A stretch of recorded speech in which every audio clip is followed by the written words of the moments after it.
జీవాధిపతి అయిన యేసుక్రీస్తు శ్రేష్ఠ నామములో మీకు అందరికి వందనాలు. సామెతలు 6వ అధ్యాయము 9వ వచనం నుండి, సోమరి, ఎందాక నీవు పండుకొని ఉందువు, ఎప్పుడు నిద్రలేచెదవు? ఇక కొంచెం నిద్రించదనని, కొంచెము కునికెదనని, కొంచెము సేపు చేతులు ముడుచుకొని పరుండెదనని నీవనుచుందువు. అందుచేత దోపిడిగాడు వచ్చునట్లు దారిద్ర్యము నీ యొద్దకు వచ్చును, ఆయుధదారుడు వచ్చునట్లు లేమి నీ యొద్దకు వచ్చును. ప్రియమైన దేవుని పిల్లలారా, సామెతల గ్రంథములో సొలొమోను రాజు ద్వారా వచ్చినటువంటి ప్రవచనాత్మకమైన విషయాలు. నేటి దినాల్లో చాలామంది గమనించినట్లయితే యవనస్తులు సోమరులుగా, నిష్ప్రయోజకులుగా, ప్రియుల పనికి మాలిన మాటలు మాట్లాడుతూ, ఆయా చోట్ల కూర్చుండి పనికి మాలినటువంటి చెత్త మాటలు మాట్లాడుతూ తమ జీవితాన్ని, తమ యవన ప్రాయాన్ని వ్యర్థం చేసుకుంటూ ఉన్నారు. బాధ్యత లేని వారై కుటుంబ సంబంధమైన విషయాలలోనూ, సంఘపరమైనటువంటి విషయాలలోనూ పాలు పంపులు పొందక నిర్లక్ష్యముగా, సోమరులుగా మిగిలిపోతూ ఉన్నారు.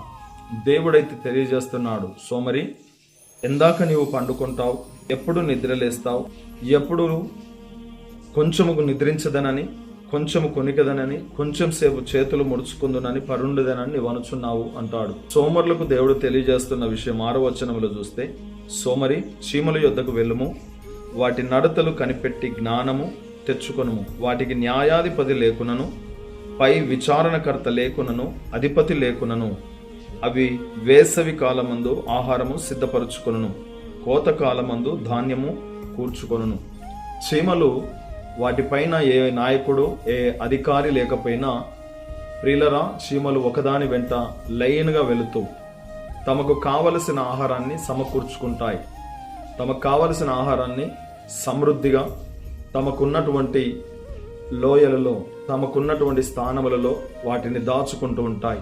గనుక సోమరులైనటువంటి వ్యక్తులు చీమల యొద్దకు వెళ్ళి నేర్చుకోవాలని దేవాది దేవుడు తెలియజేస్తున్నాడు. ఎందుకంటే చీమలకు నాయకులు లేకపోయినా అవి తమ్మట్టుకు తాము సరైన జ్ఞానముతో నడుచుకుంటున్నాయి.